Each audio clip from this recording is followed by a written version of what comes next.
नमस्कार। जटाटी Bhusawal official channel पर आप सभी का एक बार पुनः स्वागत है। एक बहुत महत्वपूर्ण सेशन में हम चर्चा कर रहे हैं। इस सेशन में हम चर्चा करने आएंगे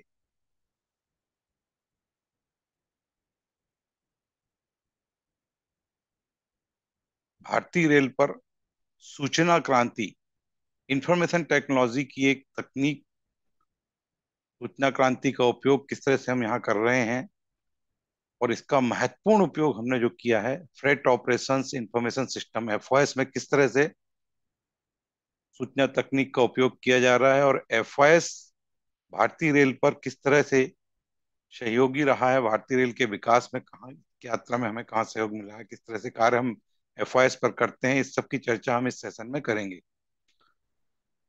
आप सभी से अनुरोध है कि कृपया सर्वप्रथम जेआरटी ऑफिशियल चैनल को सब्सक्राइब करना ना भूलें।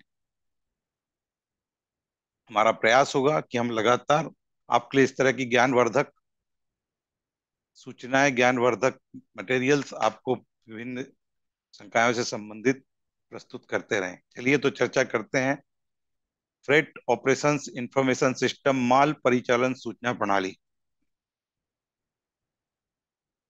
सर्वप्रथम पीछे कुछ पूर्व में चर्चा करते हैं कि हमने एक माल परिचालन सूचना प्रणाली का उपयोग कहां से चालू किया। पुराने इतिहास को देखते हुए हम दो चीजों को यहाँ देख रहे हैं। एक है FOS freight operation information system, जिसकी चर्चा हमने करी, और दूसरा हम देख रहे हैं एक नाम है CRIS, centre for railway information system. 90s के दशक में जैसे ही इंफॉर्मेशन टेक्नोलॉजी के नाम पर कंप्यूटर का उपयोग बढ़ना चालू हुआ और एक ऐसा हमें स्रोत मिल गया सूचना तकनीक को बढ़ाने का, उस समय भारतीय रेल ने भी सोचा कि सूचना तकनीक को हम कहाँ उपयोग में ज्यादा अच्छे से ला सकते हैं, और उसमें सबसे बड़ा उपयोग हमें प्राप्त हुआ जो उस समय सुनिश्चित किया गया वो था फ्रेट ऑपरेशन। फ्रेट ऑपरेशन का अपना नेचर होता है और उसके अनुसार फ्रेट ऑपरेशंस को हम के लिए सूचना इंफॉर्मेशन का महत्व अदब बाकी से बहुत ज्यादा होता है। और इसीलिए 1990 के दशक में हमने centre for railway information system CRIS की स्थापना नई दिल्ली में की गई। और इसे सबसे पहला जो एप्लीकेशन बनाने का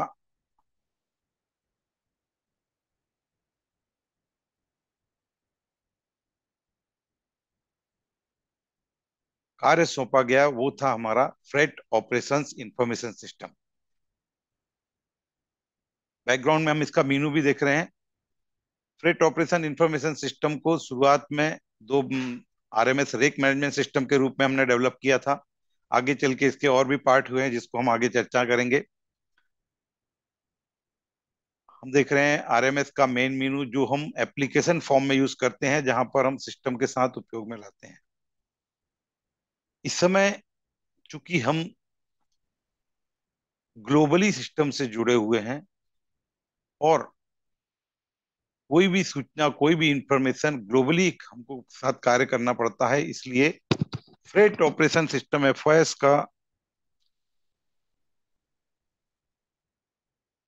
को ग्लोबली दिखाने के लिए इंटरनेट फॉर्म भी हमने इसका डेवलप किया हुआ है, जो आप देख रहे हैं फ्रेट बिजनेस डेवलपमेंट पोर्टल के रूप में।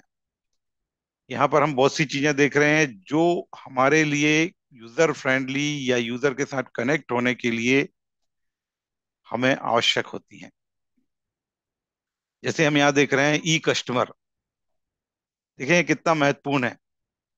ई डिमांड, एफएनआर इंक्वायरी, फ्रेट कैलकुलेटर, स्फूर्ति ऐप। साथ ही साथ हम देख रहे हैं कि हम इंटरनल यूजर्स जो रेलवे के साथ वर्क कर रहे हैं, रेलवे के यूजर्स हैं, वो किस तरह से इसको उपयोग करेंगे, उसके लिए हमें इंटरनल यूजर का भी ऑप्शन यहाँ पर है, जहां पर हमको वेरियस रिपोर्ट्स और वेरियस क्वेरीज यहाँ पर हमें up to date system, live system के साथ हमें प्राप्त होती हैं। इंटरनल यूजर के रूप में हमें बहुत सारे ऑप्शंस अवेलेबल हैं।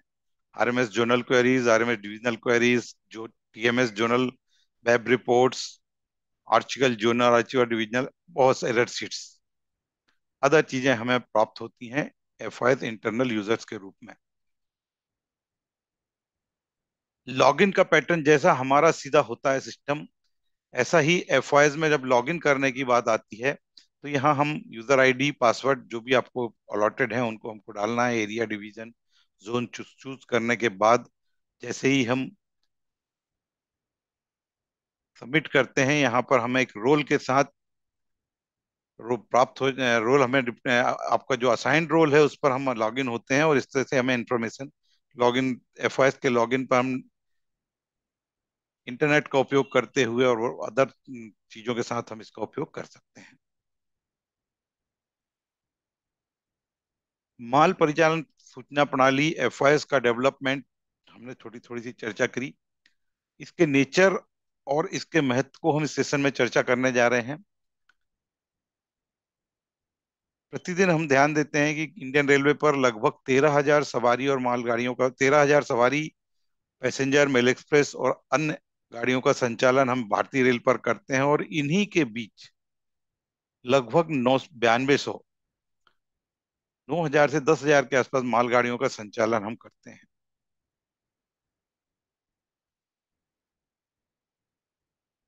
मालगाड़ी परिवहन जो है रेल राजस्व का 2/3 से ज्यादा इनकम प्राप्त प्रदाता है।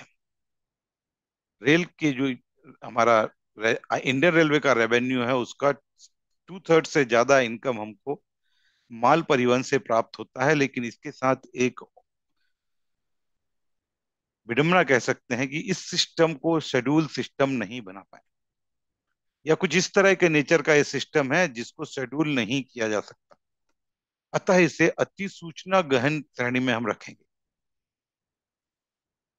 इंफॉर्मेशन या सूचना ही सिस्टम को चलाने के लिए सबसे महत्वपूर्ण अंग है, और यही महत्व हो जाता है फ्रेट ऑपरेशंस इंफॉर्मेशन सिस्टम या सूचना प्रणाली के रूप में। एफआईएस में सूचना का महत्व, इंफॉर्मेशन टेक्नोलॉजी का महत्व बहुत ज्यादा एक शेयर भाग रखता है, शेयर रखता है। एफआईएस बनाने का ऑब्जेक्ट जब हमने शुरू में किया था कि 90s के दशक में हमने एफआईएस बनाने का कार्य प्रारंभ किया, तो सबसे पहला उद्देश्य यही था कि सूचना का प्रयोग, जो भी इंफॉर्मेशन टेक्नोलॉजी उस समय चलती थी उसको अपग्रेड बहुत अच्छा करते हुए इंफॉर्मेशन सूचना का प्रयोग बेहतर प्रोडक्टिविटी के रूप में किया जाए और कस्टमर सर्विस के रूप में किया जाए। बेटर प्रोडक्टिविटी से हमारा यहाँ अर्थ है कि हमको ज्यादा से ज्यादा ट्रैफिक अर्न करना है, रेवेन्यू बढ़ाना है। इन सब चीजों में हमें एफआईएस इंफॉर्मेशन टेक्नोलॉजी का उपयोग हम यहाँ करने करके माल परिचालन को अधिकाधिक रूप में बढ़ाएंगे। इसकी चर्चा हम आगे भी देखेंगे कैसे ये सिनेरियो हमारे पास चेंज हुआ है। एफआईएस मालगाड़ी का एक पूर्ण प्रबंधन मॉड्यूल है। इसको हम इस तरह समझ सकते हैं कि कोई वैगन या कोई लोको जो फ्रेट ऑपरेशन में उपयोग किए जा रहे हैं, पूर्ण प्रबंधन से मतलब हम यहाँ ले लेंगे कि एक लोको एक वैगन का मैन्युफैक्चरिंग होने के बाद जैसे ही वर्किंग में आता है, right from that time to उसके कंडमनेशन होने तक सारी एक्टिविटीज जहां जहां जैसी यूज होनी, सारी की सारी फ्रेट ऑपरेशंस इंफॉर्मेशन सिस्टम के अंतर्गत एफआईएस के अंतर्गत कैप्चर की जाती हैं। सिस्टम एक रियल टाइम सूचना प्रणाली पर कार्य करता है, state of art technology work करता है। रियल टाइम इंफॉर्मेशन की हम चर्चा देखेंगे कि रियल टाइम इंफॉर्मेशन से मतलब ये है कि जब इसको हम जो भी इंफॉर्मेशन सिस्टम में अपडेट हो रही है वो रियल टाइम वे में हर जगह उपलब्ध हो जाती है। कैसे होती है उसकी चर्चा हम आगे देख लेते हैं। स्टेट ऑफ टेक्निक पर काम कर रहा है का अर्थ हम यहाँ लेते हैं कि जो समय समय पर टेक्नोलॉजी अपग्रेड हो रही है, वैसे ही टेक्नोलॉजी के साथ हम सिस्टम को अपग्रेड करते रहते हैं।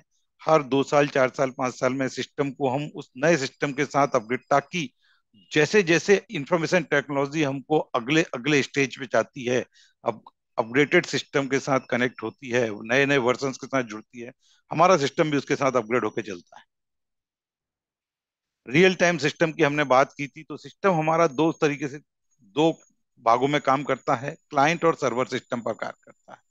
सर्वर के रूप में हमने चर्चा की है कि सारे सर्वर हमारे इस्टेब्लिश हैं क्रिस न्यू दिल्ली में, और जो भी हमारे एक्टिविटी सेंटर्स हैं वहां पर एफआईएस के क्लाइंट एफआईएस नेटवर्क के द्वारा दिए गए हैं, और कनेक्टिविटी जो राउंड क्लॉक और अल्टरनेट चैनल्स के साथ अवेलेबल होती है। तो हमें real time information technology server और क्लाइंट सिस्टम के द्वारा हमें मिलती रहती है अनइंटरप्टेड फॉर्म में। एफओएस नेटवर्क की हमने चर्चा करी थी, तो एफओएस नेटवर्क किस सिस्टम पर कार्य करता है? तो एफओएस नेटवर्क के लिए हम सबसे पहले यूज करते हैं ओएफसी ऑफ रेलवेज, रेलवे का ओएफसी, रेलवे का माइक्रोवेव चैनल, और इसके अलावा प्राइवेट चैनल्स जो हैं, चाहे बीएसएनएल बोल लीजिए, एयरटेल, आइडिया, जियो, जो भी हैं अदर हमारे प्राइवेट चैनल, जहां जैसी व्यवस्था होती है, अल्टरनेट चैनल भी हमने सिस्टम के लिए प्रोवाइड किया है, ताकि किसी भी कंडीशन में हमारा नेटवर्क लाइव रूप में चलता रहे, नेटवर्क किसी भी विखंडित होने की परिस्थिति ना हो। दो मॉड्यूल में हमने डेवलप करने की बात की थी।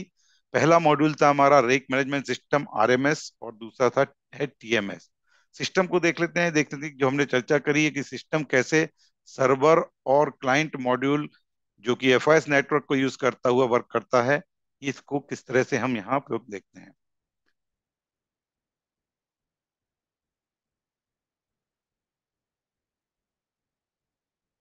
आरएमएस के अंतर्गत वो सारे क्या कार्य हम करते हैं जो कि यातायात विभाग के अंतर्गत किए जाते हैं, जबकि टर्मिनल मैनेजमेंट टीएमएस के अंतर्गत वो सारे कार्य किए जाते हैं जो कि वाणिज्य विभाग, कमर्शियल डिपार्टमेंट के द्वारा किए जाते हैं।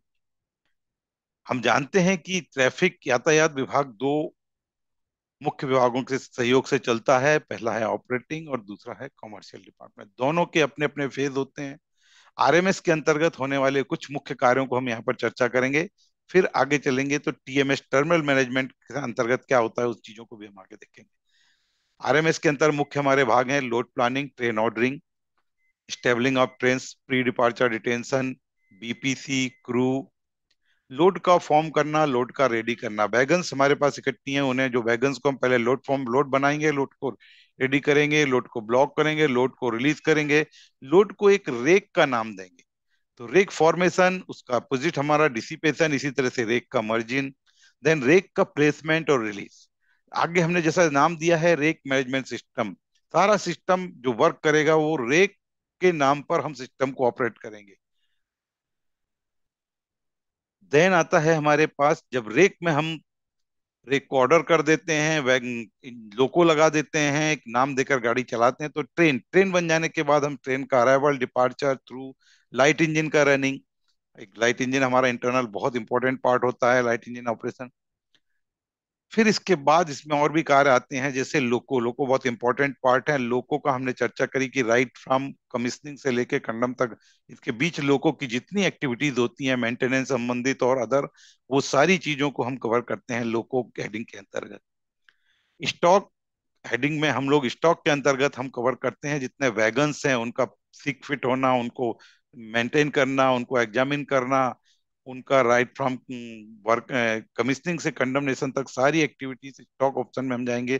पीस मिल का सिक फिट जो हम जहाँ पर सिक मार्क होंगे उनको फिट करना, सारी चीजें हम स्टॉक ऑप्शंस के अंतर्गत करेंगे। और लगातार हम जो रेलवे पर गाड़ियों का संचालन करते हैं उसमें इंटरचेंज बहुत बड़ा रोल अदा करता है। इंटरचेंज एक बहुत बड़ा हमारा वह कार्य है, गाड़ियों का लगातार फोरकास्टिंग के साथ इंटरचेंज को परिपूर्ण करना, ये आरएमएस के अंतर्गत महत्वपूर्ण पहलू के रूप में कार्य होता है। इसे हम, और उसके बाद हम देखते हैं क्वेरीज एंड मैसेज। इसके एक बहुत बड़ा पार्ट है क्वेरीज, मतलब जो हमारी रिपोर्ट्स हैं वो हमें क्वेरीज के रूप में प्राप्त होती हैं, और एक बहुत इंपॉर्टेंट हमारे पास इसमें ऑप्शन मिला हुआ है मैसेज के रूप में। बहुत सर इसके कारण काफी बड़ी सरलता हमें सिस्टम ने दे दी है। मैसेज के रूप में किसी एक से एक डिवीजन को, एक से ज्यादा डिवीजन को, एक जोन को, एक से ज्यादा जोन, पूरे इंडियन रेलवे को, पूरे जोन्स को हम अपने मैसेज के रूप में कोई भी इंफॉर्मेशन शेयर कर सकते हैं, और उस मैसेज के रूप में हम तेजी से अपडेट ले सकते हैं, उसका रिप्लाई मिल सकता है। किसी भी जो भी हमारा काउंटर पार्ट है वो मैसेज का रिप्लाई आपको दे सकते हैं। एक मल्टीपल रूज में हम मैसेज का उपयोग कर सकते हैं। विभिन्न क्वेरीज के रूप में, ई रिपोर्ट्स के रूप में हमने देखा है, जैसे हमने देखा था ट्रेड बिजनेस मॉड्यूल में, रिपोर्ट्स, वेरियस टाइप की रिपोर्ट्स, ऑनलाइन रिपोर्ट्स, हमें रियल टाइम रिपोर्ट्स प्राप्त होती हैं जिससे मैनेजमेंट कैपेबल होता है सिस्टम को ज्यादा अच्छे रूप में चलाने के लिए। ये थे हमारे रिक मैनेजमेंट सिस्टम के अंतर्गत उपयोग किए जाने वाले कार्य। टर्मिनल मैनेजमेंट सिस्टम,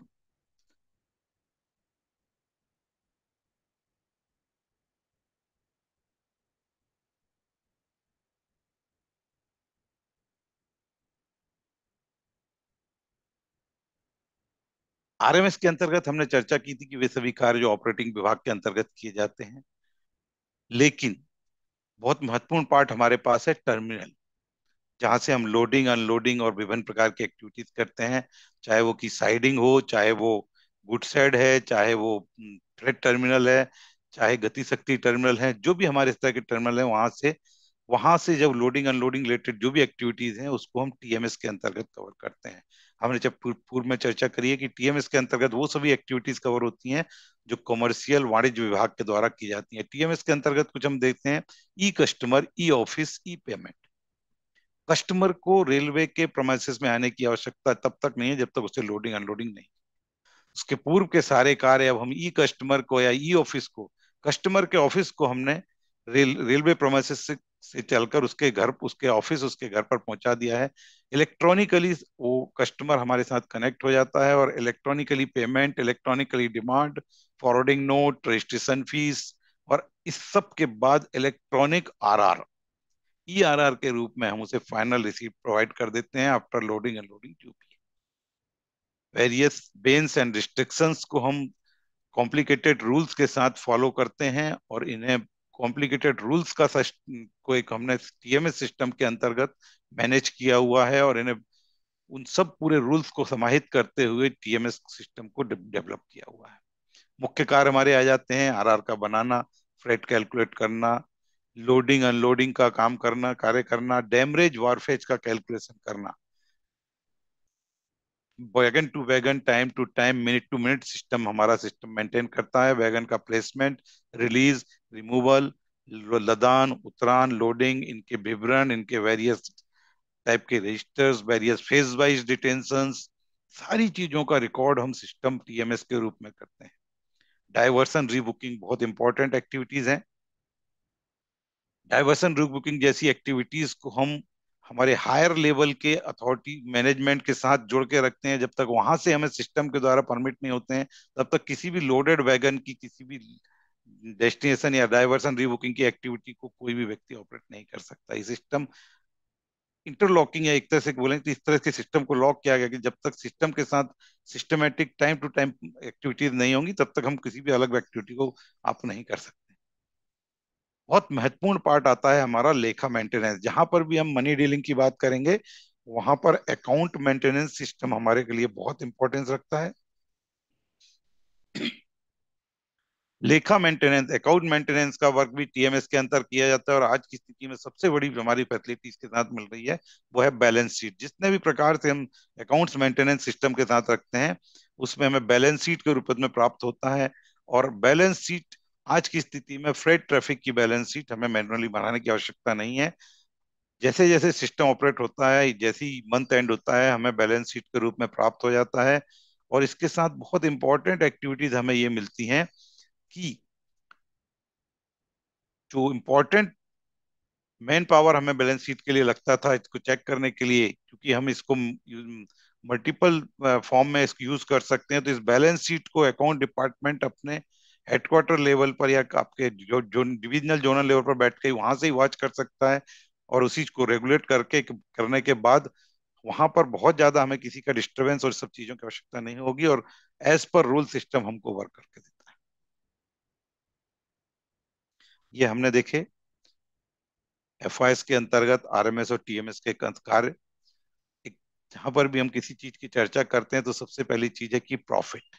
सिस्टम अगर बनाया गया तो उसने हमें लाभ दिया या नहीं दिया। तो चलिए एक छोटी सी चर्चा करके देखते हैं कि सिस्टम हमें किस रूप में लाभ दे रहा है। बहुत बड़ी इंपॉर्टेंट आपको बताना चाहूंगा कि जब 90 या 2000 के दशक में हमने एफआईएस को बनाया था, इम्प्लीमेंट किया था, तब उस समय हमारी भारतीय रेल पर, इंडियन रेल पे लोडिंग थी 500 मिलियन टन प्रति वर्ष।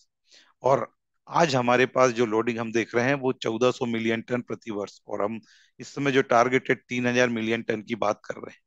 ये सारी चीज तभी संभव हो पाया जब हम एक सक्षम इंफॉर्मेशन सिस्टम के साथ कार्य करते रहे, एफओएस के साथ करते रहे। बहुत बड़े लाभ के रूप में से देखते हैं, एफओएस से हमें कीमती संसाधनों का ऑप्टिमल यूटिलाइजेशन सुनिश्चित हो पाता है। ऑप्टिमल यूटिलाइजेशन वैल्यूएबल रिसोर्सेज हमको जितने भी रिसोर्सेज हैं, चाहे ट्रैक है, ट्रेन है, लोको है, मैन पावर है, इन सब का ऑप्टिमल यूटिलाइजेशन सिस्टम हमको करने के देता है। रियल टाइम रिपोर्ट्स हमको मिलती हैं जो कि मैनेजमेंट के लिए बहुत इंपॉर्टेंट होती हैं। अनकनेक्टेड वैगन्स, क्लेम्स, इसके लिए लगने वाला ढेर सारा स्टाफ, इन सब चीजों का इस सिस्टम के इम्प्लीमेंटेशन से एक तरह से लॉस हो चुका है। इन सब की आवश्यकता ही खत्म। संसाधनों के मेंटेनेंस के खर्चों में कमी, जो रिसोर्सेज हैं, reduction in maintenance of cost resources, various resources के खर्चों में कमी है, क्योंकि अच्छी तरह का मेंटेनेंस सिस्टम से मिल पाता है, पारदर्शी सिस्टम मेंटेनेंस मिल पाता है, इसलिए सिस्टम हमारा ज्यादा अच्छे से मेंटेन होकर वर्क करता है।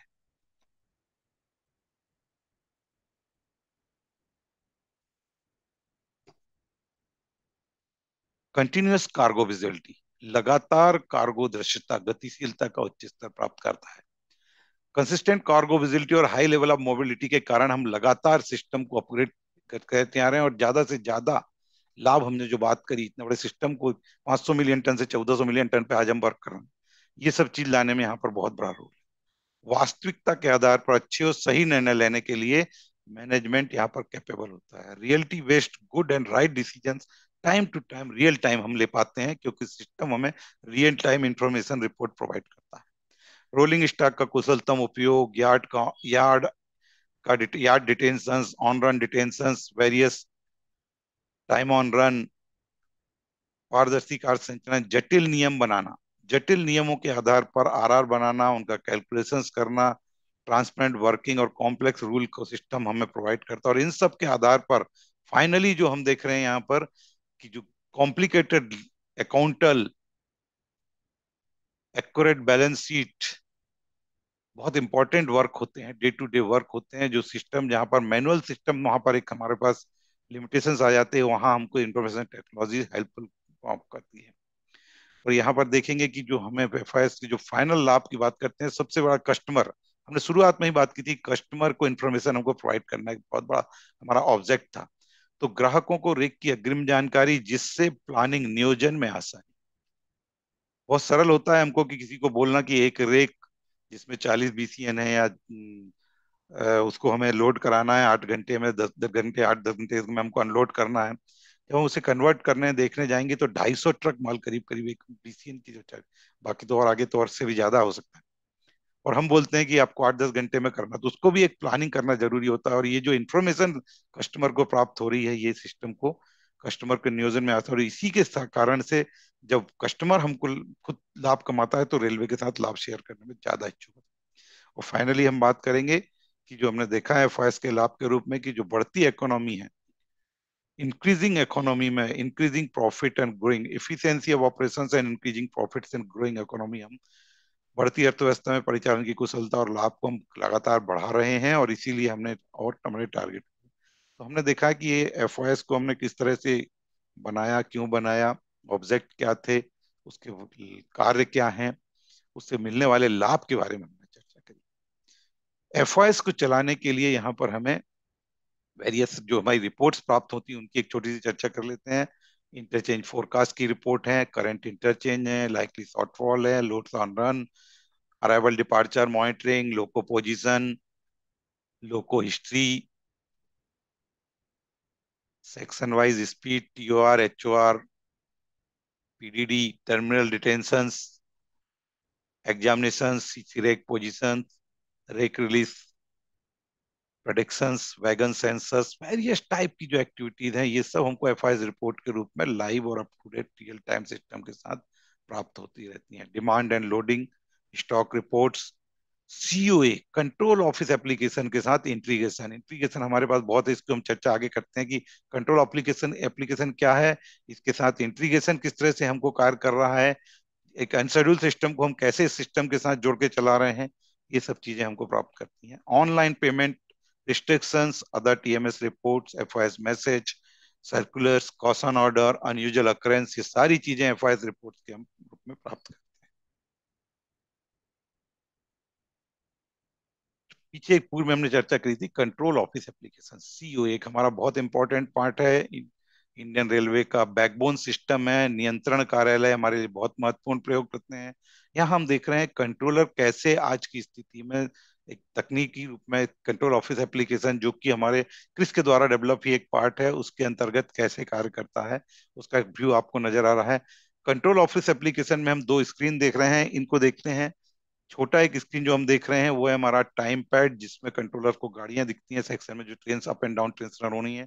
और उनका जैसे जैसे सिस्टम के साथ टाइमिंग अपग्रेड होते हैं, हमें ये गाड़ियां चार्ट पर अलग अलग कलर्स में, अलग अलग कोड में अप एंड डाउन डायरेक्शन में रन होती हुई नजर आती है।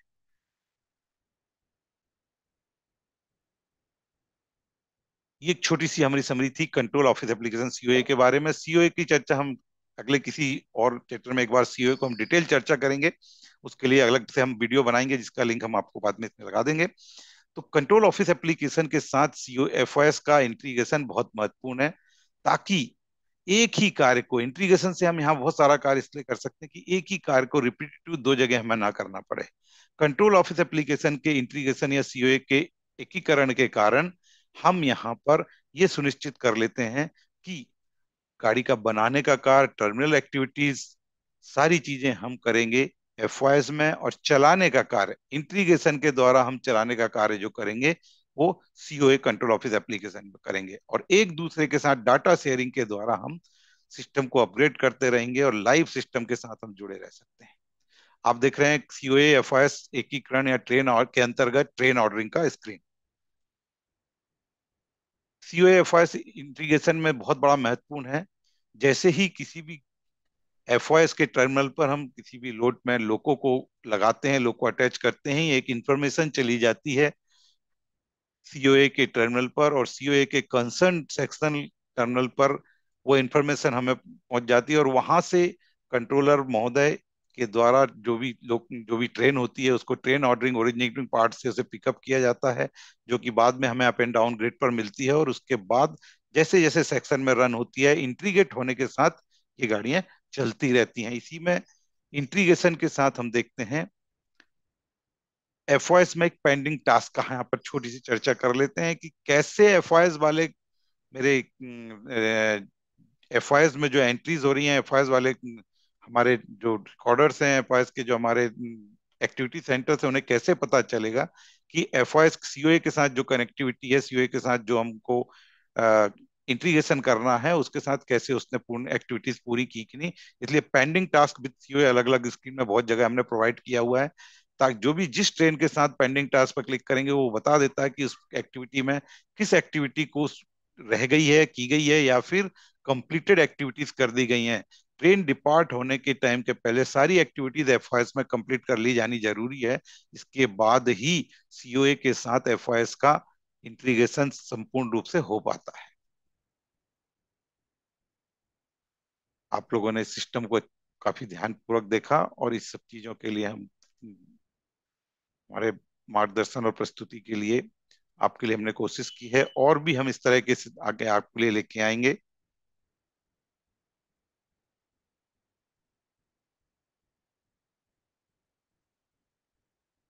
एक बार पुनः सभी हमारे दर्शकों से, हमारे सब्सक्राइबर से रिक्वेस्ट है कि जेडआरटीआई भुसावल ऑफिशियल को ज्यादा से ज्यादा सब्सक्राइब करें, ताकि ये चैनल और भी हम चीजों को, और रेलवे संबंधित, रेलवे के ऑपरेशन संबंधित, विभिन्न विभागों संबंधित सूचनाओं को हम अलग अलग फॉर्म में, अलग अलग रूप में ज्यादा से ज्यादा आप तक हम पहुंचा सकें, और ज्यादा से ज्यादा हम इस चीजों को एक लीगल, जो सही तरीके से हम आपको अच्छी और एक संबंधित इंफॉर्मेशन आपको प्राप्त हो सके। धन्यवाद।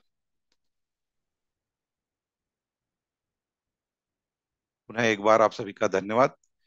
कोशिश करेंगे अगली किसी और चैनल में आप लोगों से फिर हम मुलाकात करते हैं।